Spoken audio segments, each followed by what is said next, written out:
100% উত্তীৰ্ণৰে পুনৰ উজ্বলি উঠিল বেছামাৰী ডক্টৰ A.B. সিদ্দিক জাতীয় বিদ্যালয় সিনিয়ৰ ছেকেণ্ডাৰী স্কুল। সদ্য ঘোষিত হাইস্কুল শিক্ষান্ত পৰীক্ষাত 100% উত্তীৰ্ণৰে উজ্বলিছে ধিঙৰ বেছামাৰী অঞ্চলৰ ব্যক্তিগত খণ্ডৰ এক আগশাৰীৰ শিক্ষানুষ্ঠান বেছামাৰী ডক্টৰ A.B. সিদ্দিক জাতীয় বিদ্যালয় সিনিয়ৰ ছেকেণ্ডাৰী স্কুল। সুখ্যাতিৰে উত্তীৰ্ণ হোৱা ছাত্ৰ-ছাত্ৰীক একোখনকৈ ফুলাম গামোচাৰে সম্বৰ্ধনা জনাই বিদ্যালয় কৰ্তৃপক্ষই। 14 গৰাকীয়ে ষ্টাৰ মাৰ্ক, 47 গৰাকীয়ে প্ৰথম বিভাগত, 20 গৰাকীয়ে দ্বিতীয় বিভাগত সুখ্যাতিৰে উত্তীৰ্ণ হৈ পুনৰবাৰ বেছামাৰী ডক্টৰ A.B. সিদ্দিক জাতীয় বিদ্যালয় সিনিয়ৰ ছেকেণ্ডাৰী স্কুললৈ গৌৰৱ কঢ়িয়াই আনিলে। সৰ্বমুঠ 104টা লেটাৰ মাৰ্ক সহ 81 গৰাকী ছাত্ৰী-ছাত্ৰী সুখ্যাতিৰে উত্তীৰ্ণ হয়। লগতে 2026 বৰ্ষত বিজ্ঞান শাখাত নামভৰ্তি কৰিব খোজা ছাত্ৰ-ছাত্ৰীয়ে বেছামাৰী ডক্টৰ A.B. সিদ্দিক জাতীয় বিদ্যালয় সিনিয়ৰ ছেকেণ্ডাৰী স্কুলত নামভৰ্তি কৰিব পাৰিব। নামভৰ্তিৰ বাবে প্ৰ-পত্ৰ কাৰ্যালয়ত দি থকা হৈছে। অধিক জানিবৰ বাবে 9101700025 নম্বৰত যোগাযোগ কৰক। 81 গৰাকী ছাত্ৰ-ছাত্ৰী অৱতীৰ্ণ হৈছিল আৰু 81 গৰাকীয়ে উত্তীৰ্ণ হৈছে আৰু ফলাফল ভাল হৈছে। আমাৰ প্ৰতিষ্ঠা কালৰ পৰা এতিয়ালৈকে 2026 চনলৈকে আমাৰ ভাল ফলাফল হৈছে। ধাৰাবাহিকতা আমাৰ বিদ্যালয়ে ৰক্ষা কৰি আছে।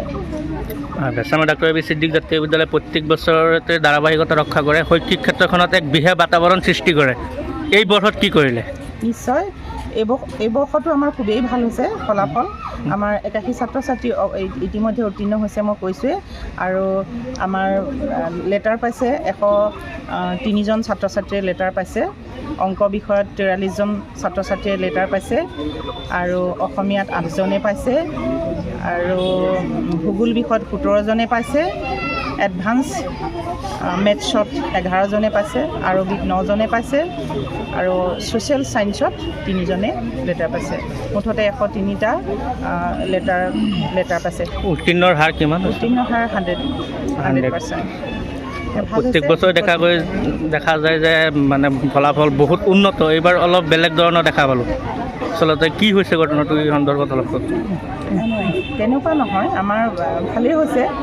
এইবাৰৰ বেছটো অলপ বেয়া আছিল নেকি? বেয়া বুলিতো ক'ব নোৱাৰি, আমাৰ ছাত্ৰ-ছাত্ৰী গোটেইখিনি ভালেই। তথাপিও কেতিয়াবা হৈ যায়। এইবাৰ যি মেট্ৰিক পৰীক্ষাৰ ফলাফল হৈছে তাত মই সম্পূৰ্ণৰূপে সুখী। 100% ৰিজাল্ট পাইছোঁ আৰু ল'ৰা ছোৱালীখিনিও যথেষ্ট কষ্ট কৰিছিলে, ছাৰ বাইদেউ কষ্ট কৰিছিল। আমাৰ গোটেই পৰিচালনা সমিতিৰ সদস্যসকল তেওঁলোকেও যথেষ্টখিনি দিহা পৰামৰ্শ দি আমাক এই ৰিজাল্ট পোৱাত সুবিধা কৰি দিছে। ছাত্ৰ-ছাত্ৰীসকলক কেনেদৰে গাইড কৰিছিলে? ছাত্ৰ-ছাত্ৰীসকলক আমি প্ৰতি সময়তে প্ৰত্যেকটো বিষয়ক কি ধৰণে পুংখানুপুংখৰূপে পঢ়িব লাগে, সময়টো কি ধৰণে সঠিকভাৱে ব্যৱহাৰ কৰিব লাগে, এই ধৰণে আমি প্ৰত্যেক ছাৰ বাইদেউক দিহা পৰামৰ্শ দিছিল আৰু তেওঁলোকেও দিছে আৰু আমিও দি তেওঁলোকক উত্তীৰ্ণ হোৱাত সহায় হৈছে বুলি আশা কৰোঁ। আৰু এটা কথা শুনা পাইছোঁ, বেছামাৰী A.B. সিদ্দিক জাতীয় বিদ্যালয় নতুনকৈ বিজ্ঞান শাখাও মুকলি কৰা হৈছে। আমাৰ এই বেছামাৰী অঞ্চলত বিজ্ঞান শাখা নতুনকৈ ডক্টৰ A.B. সিদ্দিক জাতীয় বিদ্যালয়ৰ আধাৰত এইবাৰ মুকলি কৰা হৈছে।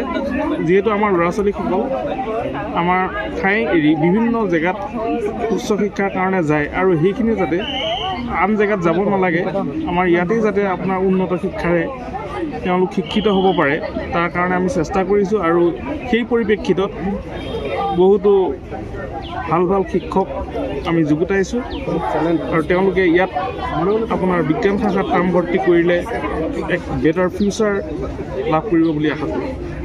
বৰ্তমান বেছামাৰী ডক্টৰ A.B. সিদ্দিক জাতীয় বিদ্যালয়ৰ 2026 বৰ্ষৰ যি SSLC এক্সাম আমাৰ স্কুলৰ খুবেই ভাল ফলাফল হৈছে। গতিকে ফলাফল আমি নথৈ আনন্দিত।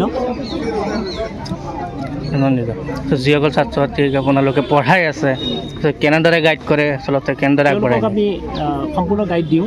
তাৰ বাহিৰেও তেওঁলোকৰ যিবিলাক টেষ্টৰ পিছত ছাবজেক্ট কমি থাকে বা কিবা টেক্সৰ প্ৰব্লেম থাকে, আমি ঘৰত গৈ ষ্টাডি কৰাওঁ, ঘৰত গৈ প্ৰেক্টিছ দিওঁ। তেনেদৰে আমি পৰীক্ষাৰে প্ৰস্তুত কৰি নিছোঁ। যিসকল ছাত্ৰ ছাত্ৰীয়ে SSLC এক্সামত অৱতীৰ্ণ হ'ব তেওঁলোকক কি ক'ব?